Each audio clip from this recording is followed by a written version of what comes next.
একটা নারী কতটা ভদ্র, কতটা ডিসেন্ট ম্যানারের, কতটা রুচিশীল, কতটা মার্জিত, এটা তার পোশাকে শোভা পায়। তার পোশাক দেখলে বোঝা যায় এটা কোন ঘরের মেয়ে, এটা কোন বংশের মেয়ে, এটা কোন এলাকার মেয়ে, তার বাবা কেমন, তার দাদা কেমন, তার ফ্যামিলি স্ট্যাটাস কেমন, তার পোশাক এটা বলে দেয়। এজন্য হেজাব আপনার অহংকার, আপনার অধিকার, আপনি বুঝে নেন। নারী অধিকারের কথা যারা বলে এরা আপনাদের ঠকায়, এরা আপনাদেরকে বানায় বিনোদনের পণ্য, বিজ্ঞাপনের পণ্য, বিলবোর্ডের পণ্য, রূপালী পর্দায় নেকেড উলঙ্গ অবস্থায় আপনাদেরকে প্রদর্শিত করতে চায়, গল্প কবিতার উপন্যাসে আপনাদের সম্ভ্রমহানি করতে চায়। একটা নারী কতটা ভদ্র, কতটা ডিসেন্ট ম্যানারের, কতটা রুচিশীল, কতটা মার্জিত, এটা তার পোশাকে শোভা পায়।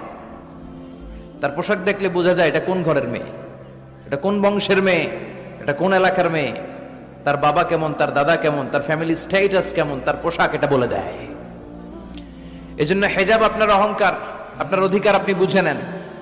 নারী অধিকারের কথা যারা বলে এরা আপনাদের ঠকায়, এরা আপনাদেরকে বানায় বিনোদনের পণ্য, বিজ্ঞাপনের পণ্য, বিলবোর্ডের পণ্য, রূপালী পর্দায় নেকেড উলঙ্গ অবস্থায় আপনাদেরকে প্রদর্শিত করতে চায়, গল্প কবিতার উপন্যাসে আপনাদের সম্ভ্রমহানি করতে চায়।